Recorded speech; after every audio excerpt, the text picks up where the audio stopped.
The following is a video presentation of the proper use of the KJ-1350 and the KJ-1750 electric water jetters. It is designed to make the operation of your electric water jetter easy and efficient. The electric water jetter is designed to clean drain lines 1 1/4 to 4 inch in diameter up to 150 feet in length. Warning: these jetters are designed to clean drains and should not be used for other purposes. Do not spray flammable liquids or toxic chemicals such as insecticides or weed killer. Before assembling or operating the electric water jetter, be sure to read the operator's manual. Safety instructions are located in the front of the manual. Read and understand all the safety and operating instructions before operating the electric water jetter. Read all labels on the water jetter. Always wear safety glasses and rubber boots when operating a jetter. For your convenience, this video is divided into the following segments so you can quickly find what you need. Machine setup, machine startup and operating instructions, blockages, bends and traps, troubleshooting, technical service. Machine setup. After reading all the safety information in the operator's manual, connect the quick coupling fitting to the water supply hose. Then, connect the water supply hose to the jetter inlet supply valve. Connect the other end of the water supply hose to the water faucet and turn the faucet on. Make sure there are no kinks or unnecessary bends in the supply hose. Hot water improves the jetter's performance, especially when cleaning grease blockages. Warning: limit the water temperature to below 140 degrees Fahrenheit. Connect a jetter hose to the jetter's outlet quick coupling on the end of the connection hose. If a hose reel is used, attach the connection hose to the plug fitting on the hose reel. Insert the jetter hose 6 to 8 inches into the drain without a jetter nozzle. Turn the unloader valve counterclockwise to ensure the pressure is backed down. Open the inlet supply valve and run water through the jetter and hoses with the unit off. Continue to run water through the jetter until all air has been purged. Close the inlet supply valve.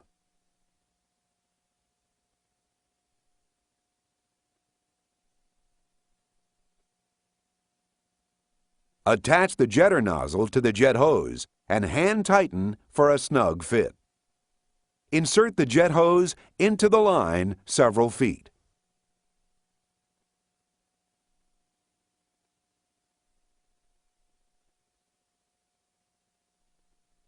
Open the inlet supply valve and verify that water flows freely through the nozzle. If it does, you are now ready to operate your water jetter. Startup and operation. Warning: keep hands away from the nozzle and do not direct the water discharge at any person. High-pressure spray can result in skin penetration and serious injury. To operate the jetter, make sure to keep all electrical connections dry and off the ground. Plug the power cord into a grounded 3-prong 115-volt receptacle. Test the GFCI for proper operation. When the test button is pushed in, the indicator light should go off. Reactivate by pushing the reset button in. If the indicator light goes on, the machine is ready to use. Warning: if the GFCI does not function correctly, do not use the machine. Note: the KJ-1750 must be plugged into a 20-amp receptacle. Turn the electrical switch to on. For the 1350 and 1350-2 machines, adjust the unloading valve so the pressure gauge is at a maximum of 1350 psi, or in the green zone. For the 1750, adjust the unloading valve so that the pressure gauge shows 1750 psi. Warning: Do not operate the jetter above the rated pressure. Blockages. Normally, the jetter nozzle will pass right through grease or soft blockages. More stubborn blockages may require manual manipulation of the hose combined with the pulse action of the pump. Once through the obstruction, pass the jetter hose nozzle back and forth several times through the section of the drain to ensure it is thoroughly cleared. Then, advance the nozzle several feet further down the line before retrieving the hose. The drain line is most effectively cleaned when the jetters are in the non-pulse mode and working at its maximum PSI. To retrieve the hose, the pulse dampener valve should be in the off position. This will maximize the pressure and flow at the nozzle. Slowly retrieve the jetter hose and clean the inside walls of the drain.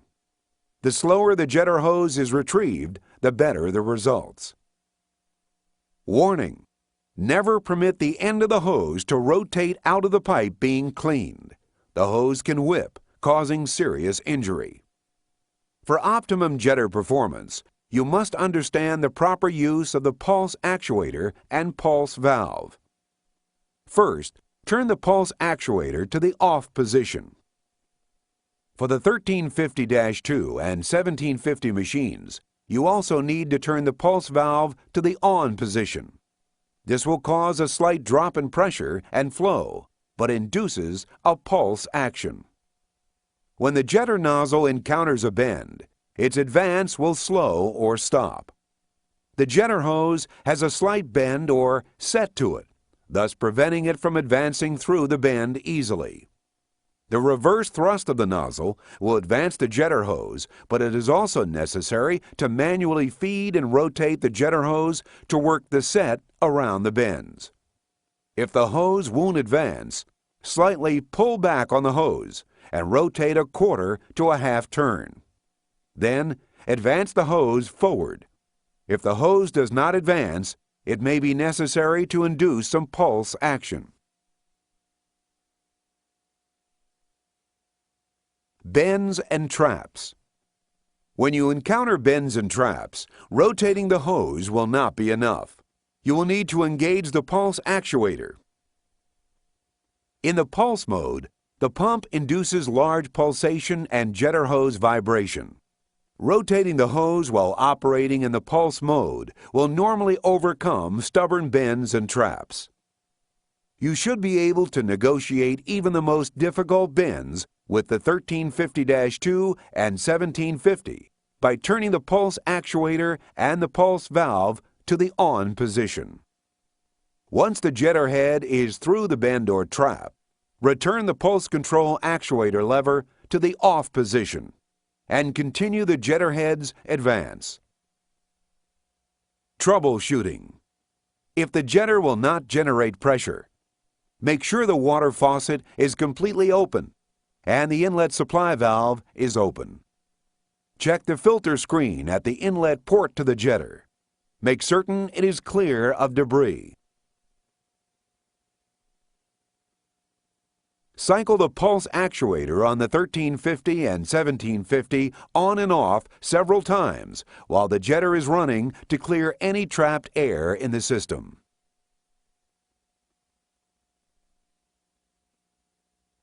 Cycle the pulse dampener valve on the 1350-2 and 1750 on and off several times to clear trapped air.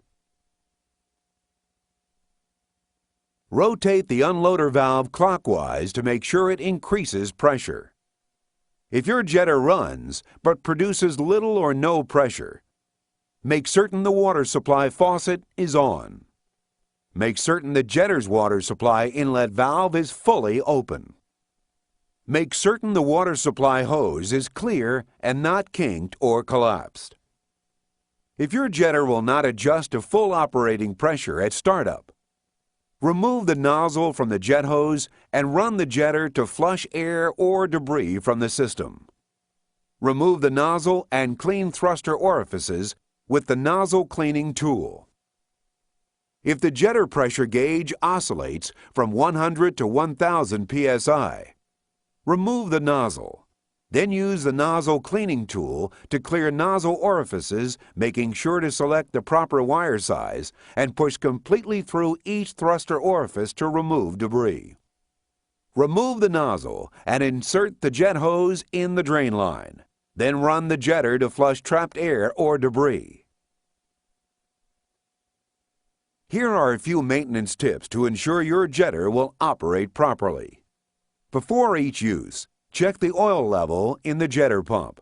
If it is low, fill it with SAE 30-weight non-detergent oil. Before each use, check the inlet filter screen for debris that can restrict water flow into the pump, resulting in poor performance. If the filter screen is dirty or clogged, remove, clean, and replace.